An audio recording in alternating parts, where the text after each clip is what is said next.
Hi friends, welcome to Surya kitchen. இன்றைக்கி நம்ம பார்க்க போகிற ரெசிபி ஒரு கப் ரவை வச்சு நல்ல சாஃப்டாக சூப்பராக டேஸ்டியான இனிப்பு பணியாரம் எப்படி செய்கிறதுன்னு தாங்க பார்க்க போகிறோம். ஜஸ்ட்டு டீ போடுற நேரத்தில் செஞ்சு முடிச்சிடலாம். ஸோ குழந்தைங்க ஸ்நாக்ஸ் கேட்டால் கண்டிப்பாக ட்ரை பண்ணி பாருங்கள்.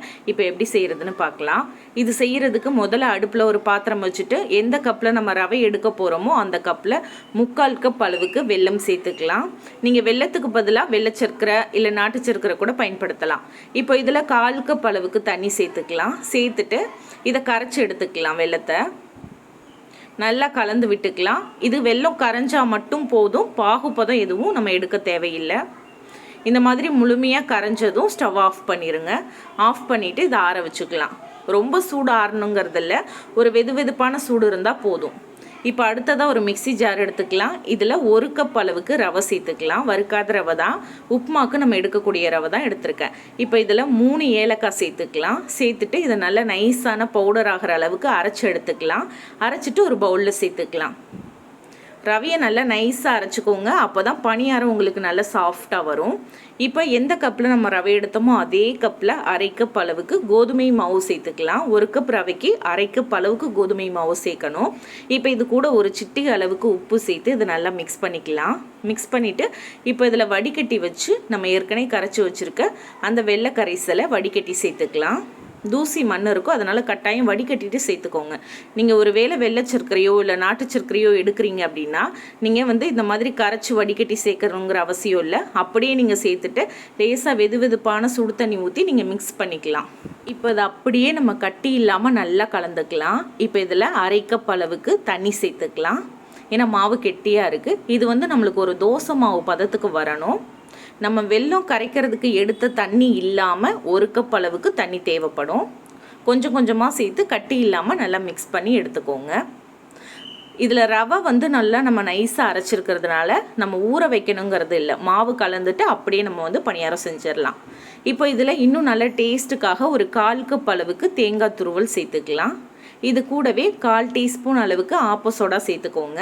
ஆப்ப சோடா சேர்க்கும் போது தான் உங்களுக்கு பணியாரம் நல்லா ஃப்ளஃபியாக வரும். இப்போ இதில் இன்னும் ஒரு 1/2 கப் அளவுக்கு தண்ணி சேர்த்து நல்லா இதை மிக்ஸ் பண்ணி எடுத்துக்கலாம். இதில் தேங்காய் சேர்க்குறது ஆப்ஷனல் தான். நீங்கள் வெறும் ரவை, கோதுமை மாவு, வெல்லம் மட்டுமே யூஸ் பண்ணி செய்யலாம். தேங்காய் சேர்க்கும்போது இன்னும் நல்லா டேஸ்ட்டாக இருக்கும். தேங்காய் சேர்க்குறதும் சேர்க்காததும் உங்களுடைய விருப்பம். சேர்க்காமல் செய்யும் போதுமே ரொம்ப சூப்பராக வரும். இப்போ இதை நல்லா மிக்ஸ் பண்ணியாச்சு. ஒரு கரண்டியால் மாவு எடுத்து நீங்கள் ஊற்றும் போது இந்த மாதிரி மாவு விழுகணும். இதுதான் பதம். இப்போ பணியாரம் ஊற்றிடலாம். அதுக்கு அடுப்பில் பணியாரக்கல் வச்சுக்கலாம். எல்லா குழியிலையும் கொஞ்சமாக எண்ணெய் ஊற்றிக்கலாம். கல் நல்லா சூடு ஏறட்டும். நல்லா சூடு ஏறினதுக்கப்புறமா ஒரு குழியிலையும் மாவு எடுத்து ஊற்றிக்கலாம். நான் குழி ஃபுல்லாக ஊற்றுறேன்.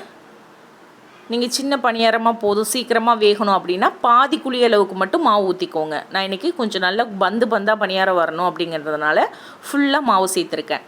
இப்போ எல்லா குழிலையும் மாவு ஊற்றிட்டு அடுப்பை மீடியம் ஃப்ளேமில் வச்சுக்கோங்க. மீடியம் ஃப்ளேமில் வைக்கும்போது தான் உள் மாவு வரைக்கும் பணியாரம் வெந்து நல்லா சூப்பராக கோல்டன் கலரில் வரும். மீடியம் ஃப்ளேமில் ஒரு 2 நிமிஷம் வச்சுருங்க. அதுக்கப்புறமா பணியாரம் ஒரு சைடு நல்லா செவந்தது தெரியும். அதுக்கப்புறம் இன்னொரு பக்கம் திருப்பி விடுங்க.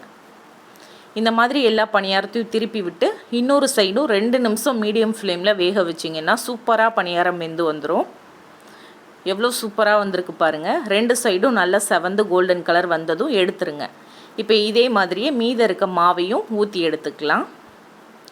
1 கப் ரவைக்கு பார்த்திங்கன்னா உங்களுக்கு இந்த மாதிரி குழி ஃபுல்லாக நீங்கள் மாவு ஊற்றும் போது 20 பணியாரம் வரும். இன்னும் சின்னதாக நீங்கள் ஊற்றும் போது 20க்கு மேலேயே கூட வரலாம். இப்போ இதே மாதிரி நம்ம ஊற்றி எடுத்துக்கலாம். குழந்தைங்க லீவில் இருக்கும்போது ஸ்நாக்ஸ் கேட்கும்போது கண்டிப்பாக நீங்கள் இது ட்ரை பண்ணலாம். ரொம்ப ஈஸியாக ஜஸ்ட் ஒரு 10 நிமிஷத்தில் நம்ம செஞ்சு முடிச்சிடலாம். ரொம்ப டேஸ்டியாக இருக்கும். கண்டிப்பாக ட்ரை பண்ணி பாருங்கள். அளவுகள் கரெக்டாக சேர்த்து இதே மாதிரி செஞ்சு பாருங்கள். செஞ்சு பார்த்துட்டு எப்படி வந்ததுன்னு மறக்காமல் கமெண்ட்டில் சொல்லுங்கள். இந்த ரெசிபி உங்களுக்கு பிடிச்சிருந்தா லைக் பண்ணி ஷேர் பண்ணுங்கள். ஃபஸ்ட் டைம் நம்ம வீடியோ பார்க்குறீங்கன்னா மறக்காமல் சேனலை சப்ஸ்கிரைப் பண்ணிக்கோங்க. இதே மாதிரி இன்னும் சூப்பரான ரெசிபியோடு நான் உங்களை மீட் பண்ணுறேன். தேங்க்யூ.